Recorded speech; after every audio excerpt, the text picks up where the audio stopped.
रामचंद्र जी रूप में विष्णु जी का जन्म हुआ, राजा दशरथ से जन्म हुआ, सीता का अपहरण हुआ और जो भी श्राप था उसने पूरा किया। सारा जीवन दुखी रहा, घर से रावण के साथ युद्ध करके करोड़ों व्यक्ति मरवा के सीता घर लाया और 6 महीने के 1 साल के बाद उसको बाहर निकाल दिया किसी के कहने मात्र से। आखिरी सांस तक वो अपनी पत्नी का मुंह नहीं देख सका। उसके बाद अंत में मालूम है श्री रामचंद्र जी का सरयू नदी में कैसे अंत हुआ। उसके बाद उसी दौरान उसने बाली मारा था सुग्रीव का भाई एक वृक्ष की ओट लेकर श्री रामचंद्र जी ने, और उसका भी tit for tat Shri Krishna ji के रूप में देना पड़ा। वो बाली वाली आत्मा तो शिकारी बना और श्री कृष्ण जी के पैर में तीर मार कर उसका वध किया। ऐसे ही वृक्ष की ओट में धोखे से धोखा लग गया। तो कहने का भाव यह है कि तुम कौन राम का जपते जापम और ताते कटे ना ये तीनों तापम। फिर उदाहरण देते हैं कि महाभारत में एक प्रकरण आता है कि जब युद्ध का समय हुआ, अर्जुन मना कर रहा था मैं युद्ध नहीं करूंगा, श्री कृष्ण जी में युग काल प्रवेश करके उसको डरा धमका रहा है, फिर ज्ञान समझा रहा है, तो युद्ध कर ले, तुझे कोई पाप नहीं लगेगा, मैंने सब मार रखे।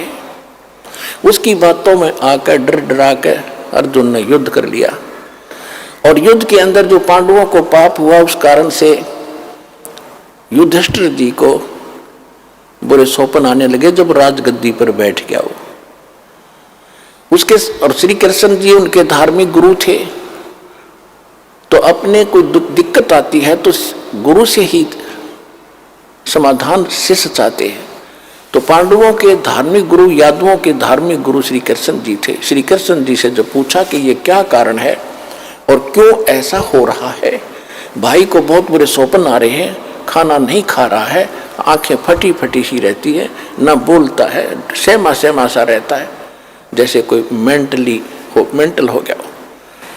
श्री कृष्ण जी ने बताया कि तुमने जो महाभारत में बंधु घात किया, चाचे ताऊ भाई बहन भतीजे मारे, सेना मारी, वो पाप तुम्हें दुखी कर रहा, सेध रहा, वो पाप कर्म तुम्हें आड़े आ गया, इसका समाधान।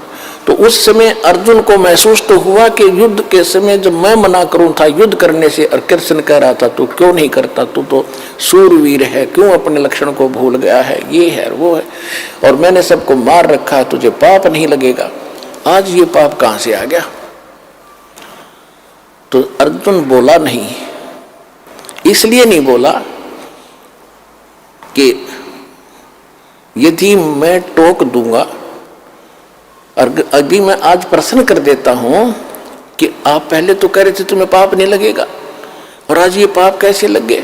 क्योंकि श्री कृष्ण जी ने उसका समाधान बता दिया था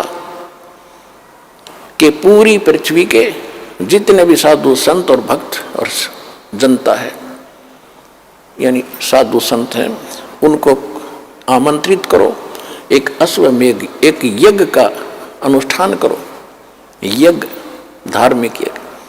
उसमें ऊपर आकाश में जो स्वर्ग लोक के देवताओं को भी निमंत्रण दो, और उसमें एक शंख रखा जाएगा, शंख जो मंदिरों में बजाते हैं, आपने देखे होंगे, इस तरह का 5 मुख का एक शंख रखा जाएगा।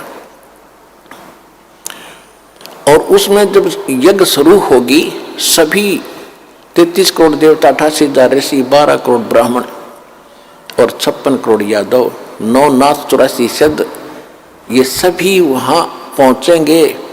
और जिस समय ये सब खाना खा लेंगे महापुरुष, उसके बाद वो 5 मुख का शंख था, पंचायन 5 मुख थे उसके। आपने तो एक मुख का देखा होगा, 2-2 मुख के तो हमने भी देखे हैं, तो 5 मुख का था, उसके 5 मुख थे। और उसको कहीं अलग रख दिया जाएगा सटूल पर दूर। जब सभी खाना खा लेंगे उस यज्ञ में, वो शंख अपने आप बजेगा। शंख बज गया तो तुम्हारी यज्ञ संपूर्ण होगी, और शंख नहीं बजा तो यज्ञ संपूर्ण हुई नहीं, तुम्हारा संकट नहीं कटेगा। और दूर दूर तक सबको बुला के लाना, को साधु संत रह नहीं जावे पृथ्वी पर, और ना जाने किस में कौन सी करामात हो। इस सोच में सबको आमंत्रित कर दिया, निर्धारित समय पर फिक्स कर दिया। अब अर्जुन ने सोचा था कि यदि मैं अब प्रश्न कर दूंगा कि आप जब तो कह रहे थे तुम्हें कोई पाप नहीं लगेगा, राज ये पाप कहां से आ गया, तो मेरा भाई, क्योंकि इसमें अरबों रुपये खर्च होने थे, इतनी जनता जिम्मेगी, और मेरा भाई इतना नेक है, इतना सेंसिटिव है, यदि इसको ये आभास भी होगा कि खर्चा लगने जा रहा है मेरे ट्रीटमेंट पे, और भाई इसलिए ये वाद विवाद कर रहा है, ये चाहता नहीं मेरे को सुखी देखना, कहीं इसको ये भाव हो गया तो मेरा कोई जीवन नहीं रहेगा। इस करके अर्जुन चुप रहा, छाती पे मुक्का मारा, सब्र किया और कहा जो आप कहोगे वही होगा। अब कहने का भाव ये है पुण्यात्माओं, निर्धारित समय जो रखा गया था उस दिन 33 करोड़ देवता, 88,000 ऋषि, 12 करोड़ ब्राह्मण, 9 नाथ, 84 सिद्ध, इंक्लूडिंग ब्रह्मा विष्णु महेश वहां उपलब्ध थे। विष्णु तो कृष्ण था ही, ब्रह्मा विष्णु और आगे ब्रह्मा और शिव और आगे बेस बदल के, और 33 करोड़ देवता। उसी समय परमेश्वर कबीर जी, चारों युग में मेरे संत पुकारे, कूक को हम हेल रे, हीरे माणक मोती बरसे, ये जग चुगता ढेल रे। परमेश्वर कहते चारों युग में आया हूं मैं, और अच्छी आत्मा पुण्यात्माओं को मैंने ये ज्ञान भी समझाया है। हम सब ने मिलकर भी ऊंचे ऊंचे स्वर में जगह जगह जाकर के ये ज्ञान डंडोरा पीटा है, ये मुनादी की है, सत्संग ज्ञान कराया है, सुना है, लेकिन कोई नहीं सुनता हमारी। हम तो ये सत्य साधना शास्त्र अनुकूल रूप साधना रूपी हीरे और मोती तुम्हें दे रहे हैं जो बहुमूल्य हैं। तुम इनको ना स्वीकार करके कंकर और पत्थर और डले इकट्ठे कर रहे हैं, आन उपासना करके, अन्य देवताओं की भगवानों की पूजा करके, एक समर्थ कबीर भगवान की भक्ति ना करके जो अन्य पूजाएं तुम कर रहे हो वो डले ढो रहे हो, ढेल इकट्ठे कर रहे हो। चारों युग में मेरे संत पुकारे, कूक कहा हम हेल रे, हीरे माणक मोती बरसे, ये जग चुगता ढेल रे। सतयुग में सत सुकृत कह टेरा, त्रेता नाम मुनिंदर मेरा, द्वापर में करुणा में कहाया, कलयुग नाम कबीर धराया।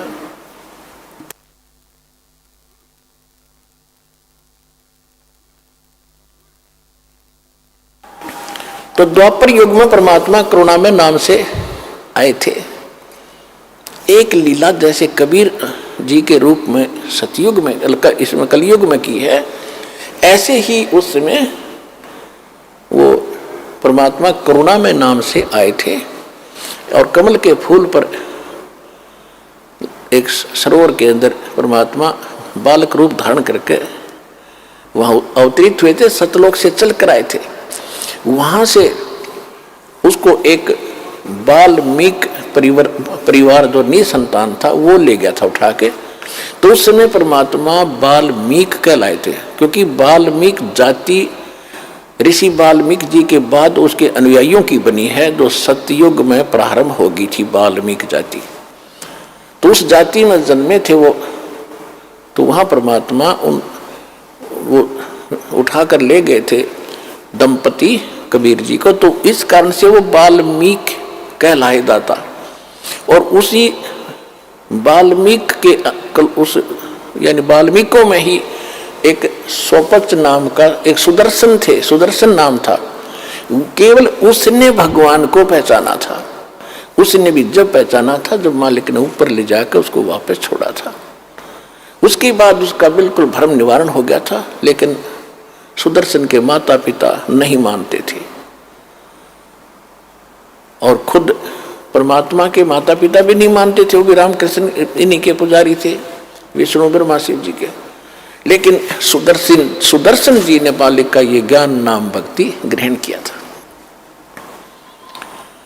तो उस दिन भीम, जो पांडवों का भाई था भीम, उसकी सेवा उस साइड में लगी थी ये निमंत्रण देने की, इन्विटेशन देने की।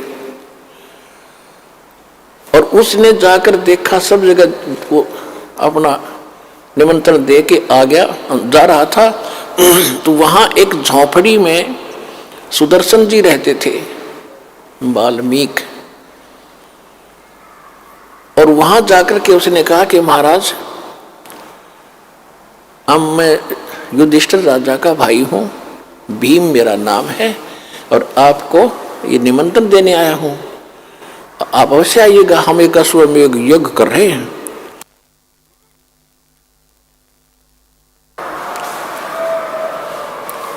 और परमेश्वर कबीर जी ने सुदर्शन जी को बता दिया था, करुणा में रूप में आए हुए थे भगवान, विद्यमान थे वहां पर, उस समय वर्तमान थे।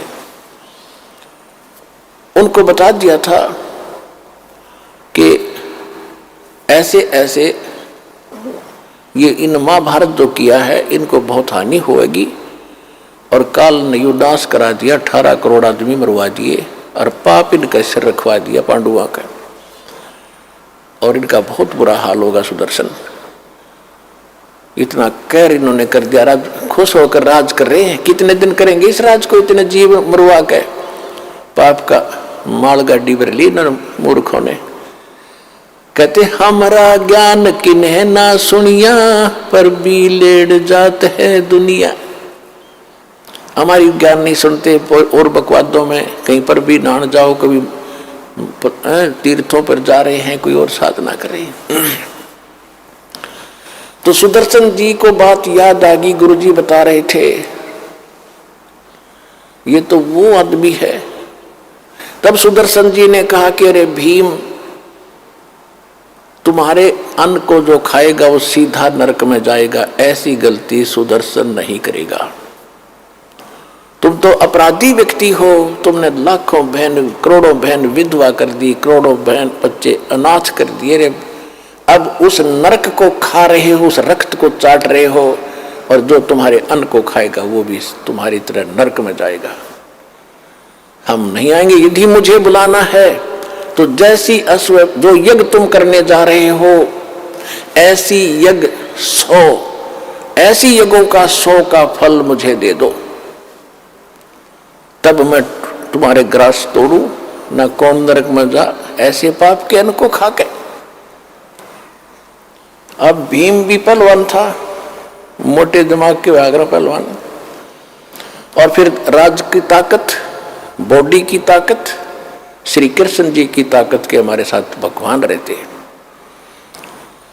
तो कहने लगा कि बाबा जी ज्यादा मत बोला, यदि मुझे मेरे भाई और भगवान कृष्ण का मुझे डरना होता, तेरा मुंह न तोड़ देता पीट पीट के।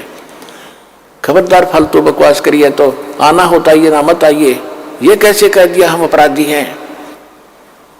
अब सुदर्शन जी चुप हो गए। भाई कहते साकट और सवान ने उल्ट जवाब नहीं दे। भीम गुस्सा करके आ गया, क्या तेरे बगैर हमारी यज्ञ संपूर्ण नहीं होगी? ऐसे ऐसे मन मन सोचता हुआ रहा, ऐसे ऐसे ऋषि आएंगे, 33 करोड़ देवता आएंगे, श्री कृष्ण जी रहे वहां पर, ये तो फॉर्मलिटी कर रहे हैं। मन में सोची भीमसेन ने। जब वो सारे 33 करोड़ देवता, 88,000 ऋषि, 12 करोड़ ब्राह्मण, 9 नाथ गोरखनाथ जैसे, और विश्वामित्र और ये मार्कंडे जैसी तोब वहीं बैठी थी। गोरखनाथ जैसी जो सोने को भी पहाड़ बना देता था, वो भी वहीं विद्यमान थी, वो आत्मा। क्योंकि ये आगे चलते रहते हैं, प्रत्येक युग में इनका जन्म होता है। क्योंकि गोरखनाथ जो आत्मा आज हम जानते हैं, वो पहले किसी और नाम से थी वहां पर। तो आज हम जानते गोरखनाथ की महिमा से, और कोई नाम बताओ थारा जच्चे नहीं, इसलिए इनको ऐसे बताना पड़ता है। इसमें भ्रम ना पड़ना कि गोरखनाथ कब जन्मे और वो कब हुआ, और ये फला, इस चक्कर में ना पड़ना। जो दास बोल रहा है सच्ची मानना, क्योंकि आप तो बच्चे हो, दास टीचर है।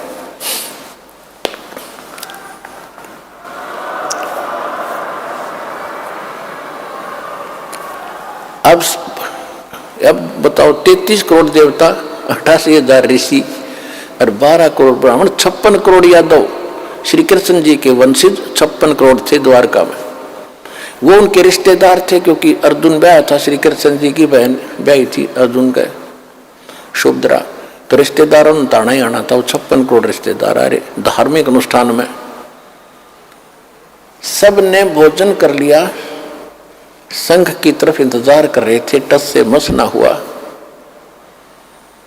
युधिष्ठिर कहने लगा, भगवान हमारे पाप ही ज्यादा है, ये तो स्पष्ट दिखाई देता है मुझे। वो दिख रहे हैं, वो बहनें रो रही थी, चूड़ियां फोड़ रही थी, टक्कर मार रही थी। जिस दिन मैं गंगा घाट पर गया था, हरिद्वार में गया था, बच्चे लिपट लिपट कर रो रहे थे, पिता कहाँ गया। आज मुझे वो याद आ रही है कि हम बहुत पापी हैं, लेकिन अब ये समाधान मुश्किल लगता है। तब श्री कृष्ण जी ने कहा कि इसका समाधान करने वाला संत पहुंचा ही नहीं है। युधिष्ठिर को कुछ आशा जागी कि कौन है ऐसा महापुरुष, या गले नहीं उतरी युधिष्ठिर के कि श्री कृष्ण जी ने भोजन खा लिया और ये 9 नाथ 84 से 33 करोड़ देवता 88,000 ऐसी 12 करोड़ ब्राह्मण वेद के वक्ता, जिन चारों वेद कंठस्थ कर रखे थे, दुनिया को बड़ी महिमा सुनाते थे, सिद्धियां भी रखते थे, सबने भोजन कर लिया, शंख नहीं बजा, और कौन है पृथ्वी पर। तब श्री कृष्ण जी ने कहा, भाई एक फिर युधिष्ठिर जी ने पूछा कि भगवान क्या इन महापुरुषों के भोजन से ये समाधान नहीं हुआ? क्या ये साधु संत इतने तपस्वी नहीं है? श्री कृष्ण जी ने कहा कि तपस्वी ना है, ये तो 84 के ढोर हैं, अगले जन्म में कोई गधा बनेगा, कोई कुत्ता, ये अभिमान के मारे हुए हैं, इनके पास वो भक्ति नहीं है। युधिष्ठिर के ना जच्ची यह बात, कैसे ऐसे ऋषि और वहां ऐसे वशिष्ठ मुनि जैसे भी आ रहे, क्योंकि आत्मा ये स्वर्ग में है, ये कभी आ सकती है जब तक ये पुण्य है। इनका चक्र तो फिर बन जाएगा जब अगले जन्म में गधेर कुत्ते बनेंगे। सुर नर मुनि जन 33 करोड़ी, ये बंदे सभी निरंजन डोरी। यानी निरंजन के ही संविधान में है। और इसका संविधान क्या है? कोट जन्म तन भर मत होगे, कुछ ना हाथ लगा रे, कुकर सुकर खरबया बोरे, कौवा हंस बुगारे। इंद्र कुबेर ईश की पदवी, ब्रह्मा वरुण धर्मराया, विश्वनाथ के लोक को जाकर फिर भी उल्टा आया। इनका जन्म नहीं समाप्त होता। ये पोस्ट है 33 करोड़ देवता, 88,000 ऋषि, व्यास जी आदि, तो ये मर जाएंगी। अगले बार दूसरी आत्माएं इन पोस्टों पर होंगी, ये कुत्ते गधे सुअर बन जाएंगे। श्री कृष्ण जी ने अपना आशीर्वाद देकर दिखाया कि देख, कोई अपने आसन पर जहां वो बैठे थे, कोई गधा बनकर खड़ा है, कोई कुत्ता बनकर, कोई सर्प बना है, कोई केंचुआ बना है। उस दृश्य को देखकर युधिष्ठिर घबरा गया कि भगवान ये लीला बंद करो, मैं देख नहीं पा रहा हूं। ये हालत होगी इनकी, हाँ ये हालत होगी इनकी भविष्य में। ये लीला नहीं, ये सच्चाई है। फिर भगवान कौन है ऐसा महापुरुष जिससे हमारा उद्धार हो? तो श्री कृष्ण जी ने कहा कि ऐसे यहां से इतनी दूरी पर और वो स्थान है, वहां एक महापुरुष रहता है जो सतगुरु का शिष्य है। वो ही एक भक्त है, उससे ही ये कल्याण हो सकता है। ये भी परमात्मा की रजा थी। श्री कृष्ण की जो दृष्टि खोल दी, उसको वही दिखाई दिया, वो संत है जिससे यह बात बन सकती है। तो फिर पूछा कि उस साइड में कौन भेजा था निमंत्रण के लिए? कि भीम भेजा था। तो भीम को बुलाकर पूछा कि आपने इस महापुरुष को निमंत्रण दिया या नहीं? भीम ने कहा, जी निमंत्रण तो दिया, लेकिन वो तो कुबोल आदमी है, वो अच्छा आदमी नहीं है। श्री कृष्ण जी ने पूछा, भाई देखो, आपकी जो सेवा दी थी वह पूरी करनी चाहिए थी। कौन कैसा है ये आपने नहीं देखना होता है, वो तो यहाँ ही बेरा पट्टेगा कौन कैसा है। और यह कोई बात थी तो हमें बताना चाहिए था। क्या हुई बात, उसने क्या कह दिया ऐसा? कि सुदर्शन भीम बताता है कि उस महापुरुष, उस संत ने, भगत ने ये कहा कि मैंने जब अपना इंट्रोडक्शन दी कि मैं भीम हूँ, युधिष्ठिर का भाई हूँ और ऐसे ऐसे मैं ये कर रहे हैं अनुष्ठान, आप भी आइएगा। उन्होंने कहा कि तुम्हारे अन्न को तो वो खाएगा जिसने नरक में जाना हो, तुम तो अपराधी व्यक्ति हो, घोर पाप कर रखा तुमने। श्री कृष्ण जी को मालूम था कि यो भी पहलवान है, इसने भी कुछ बकवास जरूर करी होगी। तो आपने क्या उत्तर दिया कि मैंने ये उत्तर दिया कि यदि मुझे भगवान का डर ना होता, मेरे भैया से मैं बहुत शर्म करता हूँ, नहीं तो तुझे मैं यही संवार देता, तेरा मुंह तोड़ देता। ऐसा कुबोल बोला उसने। श्री कृष्ण जी ने कहा देखो, साधु संतों के साथ इस तरह बोलना भी पाप है। तूने एक अपराध और कर लिया, भले आदमी तुम इतनी संकट के अंदर खड़े हो आज, और उसने कौन सी झूठ बोल दी? अपराधी हो तभी तो तुम इतना दुख हो रहा है, नहीं तो नहीं होता ये, और उसके बिना ये हो नहीं सकता। मुझे बताना चाहिए था, चले मेरे साथ, उसके बिना यह बात बढ़े। अब तो उनके जमीन छोटी पड़ गई थी, उनको कारण बीड़ी धरती होगी और कोई हो नहीं रहा। संकट जो का तो करोड़ अरबों रुपये खर्च भी हो लिए, अब मरता क्या नहीं करता। बिल्ली बिग्गी बनकर, बिग्गी बिल्ली बनकर, और वो भी साथ साथ। श्री कृष्ण जी बोले चलो मेरे साथ। पांचों पांडव छठे कृष्ण जी और रथ लेकर के वहां पहुंचे। एक योजन यानी 4 कोस की दूरी पर रथ छोड़ दिया।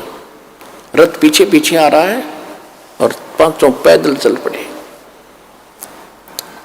श्री कृष्ण जी ने जाकर, उस दिन क्या हुआ कि सुदर्शन जी ने ये बात जाकर बताई अपने गुरुदेव करुणामय अर्थात परमेश्वर कबीर जी से कि भगवान भीम आया था और ऐसे ऐसे कह रहा था, मैंने तो उसको मना कर दिया। परमात्मा बोले बहुत अच्छा किया बेटा, न जल कर मर जाता, इतना पाप है उनके ऊपर। तो ऐसे अन्न को खाना नहीं चाहिए। अब परमात्मा बोले वो फिर आएंगे भाई, क्योंकि उनका काम तो बनना ही नहीं है, बनना ही यहाँ से है, वो तो हमसे ही बनेगा। और बेटा अवश्य आएंगे, फिर भी वो आएंगे, नाक रगड़ेंगे तेरे पास, माफी मांगेंगे, वो देख लेना जब उनका काम बनेगा। अब सुदर्शन ने सोचा भी ये तो फिर दुखी करेंगे, वो तो वहां से छोड़ कर झोपड़ी और भ्रमण पर निकल गया महीने 20 दिन के लिए। उधर से वो आ रहे थे, परमात्मा ने अपनी महिमा बना के रखनी थी, अपने भगत की इज्जत रखनी थी और अपनी भक्ति की टेक रखनी थी, इज्जत रखनी थी, जनता में जनाना था कि हमारी भक्ति ऐसे ऐसे फल सबसे ताकतवर और श्रेष्ठ है। खुद सुदर्शन रूप बनाकर अपने शिष्य का झोपड़ी में बैठ के जाकर अपनात्मा अध्यात्म मार्ग के अंदर एक ऐसी परमात्मा की रजा होती है, उसमें किसी को बताने की आवश्यकता नहीं पड़ती ये कितनी कौन पोस्ट है या कौन व्यक्ति है, कौन पुरुष है, कौन सिद्ध है। अपने आप ताकतवर के सामने वाला अपने आप झुक जाता है। जब श्री कृष्ण जी वहां आए तो परमात्मा बैठे थे झोपड़ी में आसन पे। श्री कृष्ण जी ने मुकुट समेत प्रणाम किया। श्री कृष्ण जी दंडवत प्रणाम कर रहे हैं तो सारे पांचों पांडवों ने भी करना था, क्योंकि वो तो फंसे पड़े थे। पहलवान ने भी प्रणाम किया, दंडवत प्रणाम किया। फिर खड़ा होकर के श्री कृष्ण जी ने कहा कि हे परवरदिगार, ये युधिष्ठिर है, ये इसके सब भाई हैं, इन्होंने एक यज्ञ किया है, इनको आपत्ति आई है, आपको मंत्र देने आए हैं, आपको ले लिवाने के लिए आए हैं। आप चलिए सृजनहार, इनका उद्धार करिए, इनके यज्ञ में चलिए, इनका कल्याण हो जाएगा। साधु संत से ही होता है कल्याण। तब परमेश्वर ने कहा सुदर्शन रूप में कि भाई देखो महाराज जी, आप त्रिलोकीनाथ रहे, मैं एक गरीब आदमी झोपड़ी वाला, आप तो समर्थ हैं, आप सक्षम हैं, आप तो लीला कर रहे हो, आप भी तो कर सकते हो। श्री कृष्ण जी बोले नहीं, जिसका काम उसी को साजे और करे तो मूर्ख बाजे, यू तो आपसे होगा भगवान। तो श्री परमात्मा ने कहा, सुदर्शन रूप में बैठे थे, कहा कि भाई मैंने इस पहलवान से बताई थी, मेरी शर्त पूरी करो। कौन सी शर्त थी आपकी? श्री कृष्ण जी ने पूछा, क्या शर्त थी आपकी? मेरी शर्त है कि 100 भीम ने बता दिया था कि ये शर्त भी रखी उसने कि 100 अश्वमेघ यज्ञ का पुण्य मुझे दो, तब मैं चलूं। इस बात से मुझे और दुख हुआ कि ये आना ही नहीं चाहता। तो श्री कृष्ण जी को वहां पता लग गया था कि ये कंडीशन है महात्मा की असली। तो वह भी उनका ध्यान में थी बात। तो जो ही सुदर्शन रूप में परमेश्वर ने कहा कि मेरी वो कंडीशन पूरी करो जो शर्त मैंने रखी थी, 100 अश्वमेघ यज्ञ का फल मुझे दो, तब मैं चलूं। श्री कृष्ण जी ने कहा, अरे पुण्यात्माओं, ये वेद भी प्रमाण देते हैं, खुद भगवान भी प्रमाण देते हैं। चारों युग में मेरे संत पुकारे, कूक कहा हम हेल रे, हीरे माणिक मोती बरसे, ये जग चुगता ढेल रे। चारों युगों में मालिक आते हैं, चारों युगों में यही सूक्ष्म वेद की वाणी बोलते हैं जो दास आज आपको सुना रहा है। लेकिन उस समय ये संस्कृत के ज्ञाता, ये अभिमानी लोग इस लाल को परख नहीं पाते और हमें भी वंचित रखते हैं, स्वयं भी वंचित रह जाते हैं। परमेश्वर ने तो श्री कृष्ण जी ने कहा कि परमात्मा ने वो वाणी बोल ही रखी थी और ये शब्द खंड नहीं होता। सबके अंतःकरण में ये जो का तू जमा होता है, चाहे कितनी बार जन्म कुत्ते गधे का हो लो, मनुष्य का जब जन्म होगा और यदि आपका वो टीवी चालू हो गया जातक माँ से, तो आप सामने ये कभी भी ये वाणी पढ़ सकते हो, सामने नजर आ जाएंगी, सुन भी सकते हो अंदर से टेप की तरह। तो श्री कृष्ण जी ने कहा, आपकी वाणी है भगवान, संत मिलन को चालियो तजमाया अभिमाने, जो जो कदम आगे रखे सो सो यज्ञ समान। पुणात्माओं, इस अध्यात्म मार्ग से आपने भी शिक्षा लेनी है कि जिस समय यदि इस सतलोक आश्रम बरवाला में ये दास बैठा है, पृथ्वी पर संत कहो, सतगुरु कहो या दास कहो,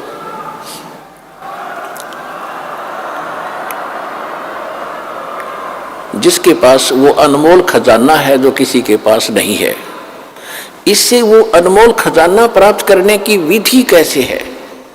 संत मिलन को चालियो तजमाया अभिमान, जो जो कदम आगे रखे ओ हे यज्ञ समान।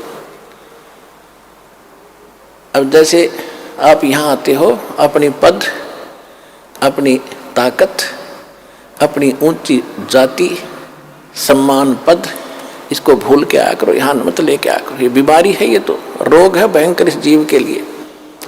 यहाँ तो एक दास बनकर आओ। जैसे बच्चा विद्यालय में जाता है, बच्चे कितने बड़े अधिकारी का है, किसी राजा का है, किसी का है, वहाँ तो एक साथ पढ़ता है, एक जैसा बैठता है और बच्चे उसको खुरकाते धमकाते, इधर बैठ, चलो इधर बैठ। वो उस समय कभी कंप्लेंट नहीं करता अपने माँ बाप को जाके, वो मुझे धमकाता था, वो मुझे खुरकाता है, वो बच्चों की तरह ही रहता है। तो यहाँ आपने आके, चाहे कितना उच्च पोस्ट हो आपकी, ये उच्च पोस्ट तक 2 दिन की है, फिर कई पोस्ट मिल जाएंगी, गधे कुत्ते